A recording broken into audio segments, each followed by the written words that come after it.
നമസ്കാരം ഉണ്ട് കൂട്ടുകാരെ. അപ്പൊ നമ്മളിന്നൊരു മാങ്ങ എങ്ങനെ ഉണ്ടെന്ന് കഴിച്ചിട്ട് എങ്ങനെ ഉണ്ടെന്ന് പറയണേ. ഈ മാങ്ങനെ പറ്റി പറയുകയാണെങ്കിൽ ഒരുപാട് പറയാനുണ്ട് കേട്ടോ. പച്ച തിന്നാനും അടിപൊളി ടേസ്റ്റാണ്, പുളിയൊക്കെ കുറവുള്ള ഒരു പ്രത്യേക സ്വാദുള്ള അല്ലേ. ഇതിന്റെ ഒരു ടേസ്റ്റ് എന്ന് വെച്ചാൽ ഒന്ന് വേറെ തന്നെ കേട്ടോ. ഒരിക്കലെങ്കിലും നിങ്ങളൊരു മാങ്ങ വാങ്ങി കഴിക്കുകയാണെന്ന് ഇതിന്റെ പേര് എളോർ മാങ്ങ എന്നാ ഞങ്ങളെ നാട്ടിൽ പറയാ. പണ്ട് കാലത്തെ ഞങ്ങളെ ഈ നാട്ടില് കോഴിക്കോട് ഭാഗത്തൊക്കെ ഈ പുതിയാപ്പിളമാരെ സൽക്കാരമൊക്കെ ഉണ്ടാവില്ലേ, അതില് ഒരു മെയിൻ താരാട്ടോ.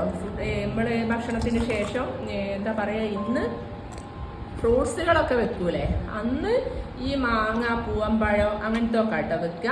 അപ്പൊ ഇത് അത്രയും പോരിഷുള്ള ഒരു മാങ്ങയാണ്. ഇപ്പൊ വംശനാശം സംഭവിച്ചുകൊണ്ടിരിക്കുന്ന ഒരു മാങ്ങയാണ്. ഇപ്പൊ ഇത് കാണാൻ തന്നെ ഇല്ല ശരിക്കും.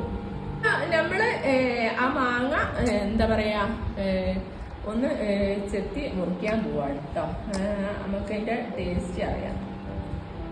അപ്പൊ എന്താണ് തോലോടക്കം തിന്നുന്നതല്ല, അപ്പൊ നമുക്കത് മുറിച്ചു. അപ്പൊ നമ്മള് ഇത് ചെത്തി ഒന്ന് മുറിച്ചു വെക്കട്ടോ. അബ്ബാര ടേസ്റ്റ് എന്ന് വെച്ചാൽ അബ്ബാര ടേസ്റ്റ് ഉള്ള മാങ്ങ ഉണ്ടാക്കളെ. ഇത് നമ്മള് മാവുമെന്ന് ഇതാണ് അവസ്ഥ മക്കളെ. ഇതാ ഞാൻ പറഞ്ഞ, ഇത് ഒന്ന് മാവുമെന്ന് പഴുത്തിട്ട് കിട്ടാന്ന് വെച്ചാൽ ലോട്ടറി അടിക്കുന്നോണ. പക്ഷെ ഇത് ഒടിച്ച് വെച്ച് പഴുപ്പിച്ചാൽ ചിലപ്പോ നല്ലതായിരിക്കും. പക്ഷെ ഇതിന്റെ ടേസ്റ്റ് ഉണ്ടല്ലോ ഒരു രക്ഷയില്ല കേട്ടോ. എന്തായാലും ഞാൻ ഇതിട്ടോ വരട്ടെ. ഓക്കെ, തിന്നുന്ന മാങ്ങ തിന്നാണ്ടായി. പക്ഷെ കിട്ടൂല.